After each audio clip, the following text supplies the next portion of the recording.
Hello, my name's Katie and sometimes I quilt. Today I'm getting a couple of quilts ready for display. We're not showing them, we're popping them up in the library and letting the general public look at them. So every few months my guild changes over a display in the library. We've got a semi-permanent display in one of the libraries here in Canberra, in Arundel Library, and the theme will get changed. We're just about to finish off one theme and hang the next. The next theme that we're hanging is pop culture, and I am contributing 2 quilts to this particular display. One of them's quite an old quilt. It's a display. They don't need to be new. They just need to be on theme. And the other one is one that I actually had finished for my last exhibition, for the last guild exhibition.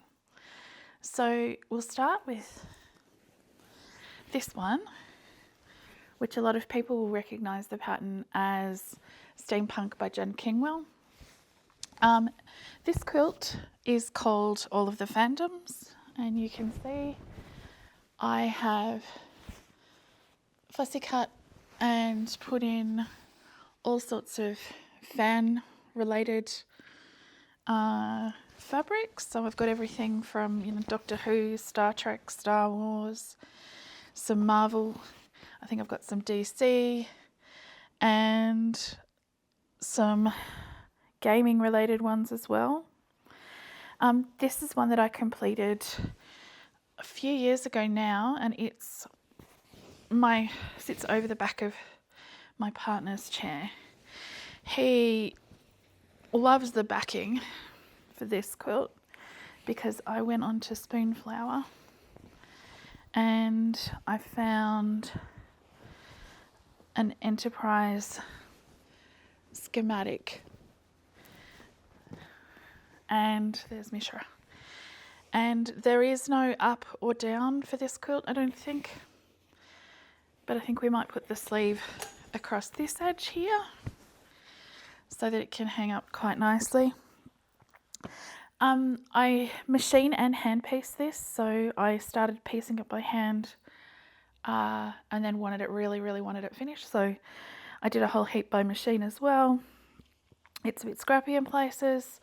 I love myself a striped sashing and binding, and that's that quilt. The other quilt, so that's a Jen Kingwell Steampunk.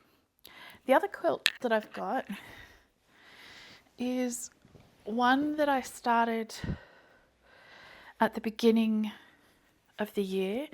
The top itself was a really quick make, really easy to make, and it is the Night Court Quilt. So Sarah J. Maas, A Court of Thorn and Roses. I'll put some shots up of both of these quilts in their full glory. Relatively quick make. It took a while to quilt. I've actually match stick quilt this in the background and then cross hatched the mountains because I wanted the texture. Now, from time to time you'll get a comment that, these quilts are quilted within an inch of their life, they couldn't possibly be used. This is actually quite squishy still. It's also double batted, so I used 2 layers of batting. It was an experiment, and I need to put a sleeve back on the top of this so that it can go up high in the library. Now, for these particular types of quilts, so usually they're sitting over the couch, or sometimes I hang them. I'm renting, so it's not really something that we do a lot of. I've got a trusty little box where I keep all of my removable hanging sleeves. So I sat down one day and made a whole heap. I think I've made them for exhibition. So for my guild, we can actually pin our hanging sleeves. You don't have to stitch them in or stitch them down properly. And most of my quilts, because they don't go on walls, I don't keep the hanging sleeves on there. I also have some spare label covers. So we put covers over the tops of the labels. There's a spare label there. And yeah, so, and I have them a very different colour to whatever the backing of the quilt is, because I know on the other side of things, when you're trying to sort out a million different quilts, being able to find the label when you need to means that it can't, like when it blends into the background, it's really hard to deal with. So what I'm going to do is I'm going to find some appropriate hanging sleeves to put onto the back of this quilt.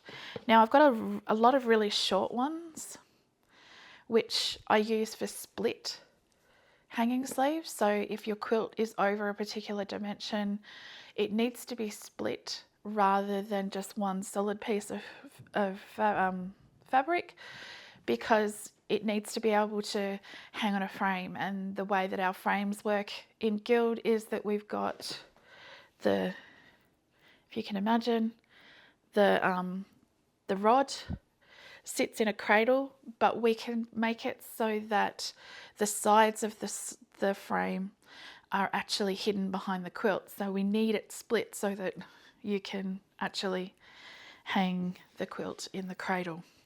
So I've got lots of little bits of hanging sleeve like this bit just for that purpose, because then there'd be that one there, then there'd be another one there, and we'd be able to hang the thing in the middle. So what I'm going to do now is find some right bits and then tack them securely onto the back of the quilt, so that when I get the quilts back, probably about Christmas time, I can just remove them and they'll be done. So I'm just going to do that now. Okay, so off camera I have stitched the hanging sleeve on. Now, before, when I was talking about a split sleeve, that is approximately what I meant. So there's a gap here in case there is a hanging mechanism that needs to happen about here. In this case, there is a split sleeve because this one wasn't long enough. The other thing that you and I know, that, well, the world will know shortly, I've actually put the hanging sleeve on the bottom of the quilt, not the top, because here's the label. But the joy of this particular quilt is it really doesn't matter. So all that really remains now is for me to pop my labels on with my phone number and everything in case they get mixed up with other things, and then I can hand them over to be hung. I might get photos of them hung, I might not, I don't know. But anyway, what we'll do now is I will show you the quilts in their entirety. So as I said before, this is Steampunk by Jen Kingwell, and I've just used a variety of novelty prints, I think we'd call them, to make the blades or the circles. I've tried to have fun where I can. For example, there's a nice spider web here, sort of thing. So that's that one. And then the other one is the Night Court Quilt by Cotton and Joy. And that one was a fun make for me over Christmas last year. It already has a label on it. I called it Starfall. So yeah, anyhow, now I get to fold these up